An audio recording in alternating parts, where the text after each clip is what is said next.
back then, you're back in the 2000s. I remember when you walked in the gym for that tryout in that summer. You came back from Europe. I said, "Who's that?" "That's the guy who played at Florida." I said, "Oh, the guy at Florida that was 300 pounds, but he could rebound. He was smart. He could run, but he was a little big, God damn, kid, it ain't that funny. Show ass up. He was there. And then you had gone to Europe and you came into our summer league for a rookie workout, tryout, and that was it. I saw you and I said, "Okay." I said, "What are we going to do? I'll offer you a contract." And I would never forget you saying this to me. You said, "Coach, I like it here. I was raised in Miami, but I got to go to San Antonio. I promised Pop I'd come down for a workout, and I'm going to." I said, "Papa get him, that'll be it. I'll be gone. He'll be out of here."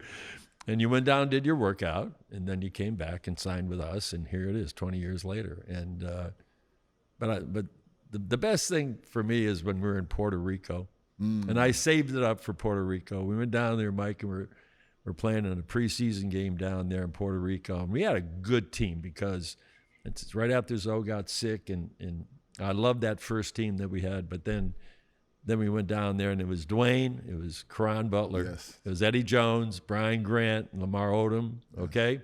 Pretty good group of young guys to start with. Really good team. Yeah. And then, so I'm announcing the starting lineup, and I named Dwayne, Eddie, Caron, Brian Grant, and everybody's.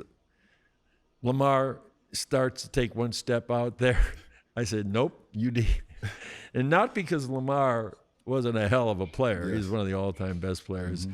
But he would be great coming off the bench. And so the day that UD walked into that starting lineup, it's because he worked his ass off to get there.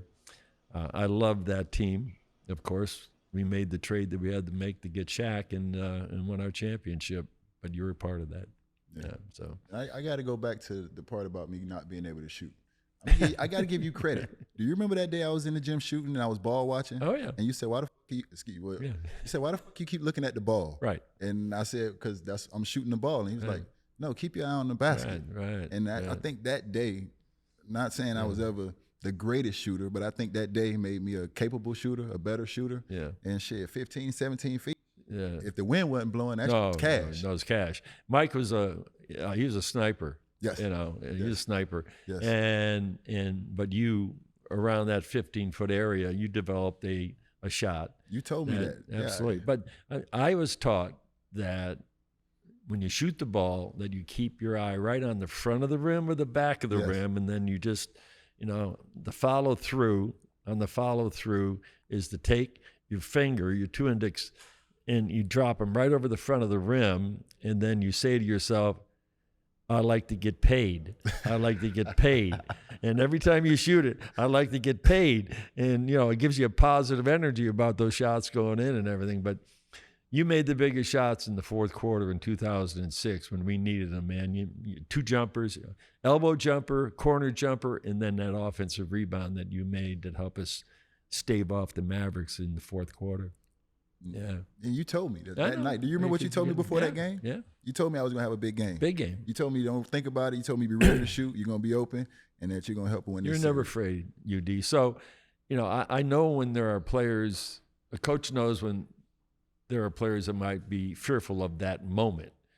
When you're playing for the title, when you're playing for it, and you got a chance to win the championship, man, that changes players' mentality. Sometimes it changes a coach's mentality too. And so you weren't afraid to win at the biggest moment. Dwayne wasn't afraid to win. All of those players that we had at that time, GP wasn't, Pose wasn't, Antoine wasn't, J. Will wasn't.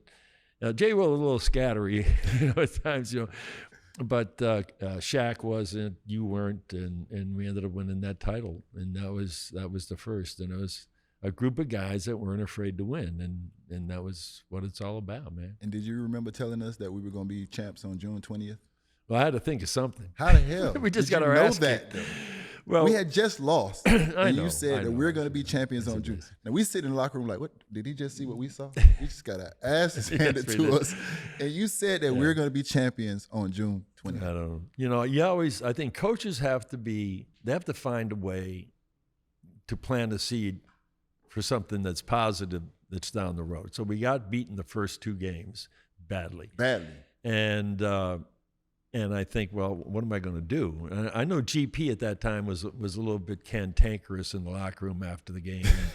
When I put that up on the board, 6/20/06, and I said, well, that's the first day that any team can win the championship, and we're going to win it that day. I said, we're going to win it on that date. So I just sort of put it out there to give you something to think about, that there's a goal that we can do this, and that's the day we're going to win it. And I remember, Gary was in the back of the locker room, and so he said, oh, that's great. So, but Pat, how are you going to help us get there? And I said, Gary, and I try to keep it simple. I said, Gary, look, if you believe in us and you believe in that date, just follow me. Now, I'm gonna lead you there. I'm gonna take you there, Gary. Gary's a little cynical, but I love him. I saw him at the Hall of Fame the other night. I don't have it with me right now, but he pulled out his 15 strong card and his warrior card. It's like a credit card that everybody carries. One of the best guys I've ever played with. Yeah, I love GP. Never back down. Nope. What I love about him. Remember, you kicked us out that day we were fighting, so both of you get the fuck out of here.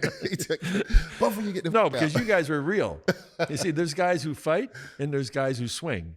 Swing and miss, and hopefully somebody can come get in between here somewhere or something like that, But anyhow, let me just, we can finish this part, because I think you asked a very good question about, how do you get players, do certain things. And I made a point about, players having to get out of themselves and sacrifice and be part of the team and accept their roles. It's not easy.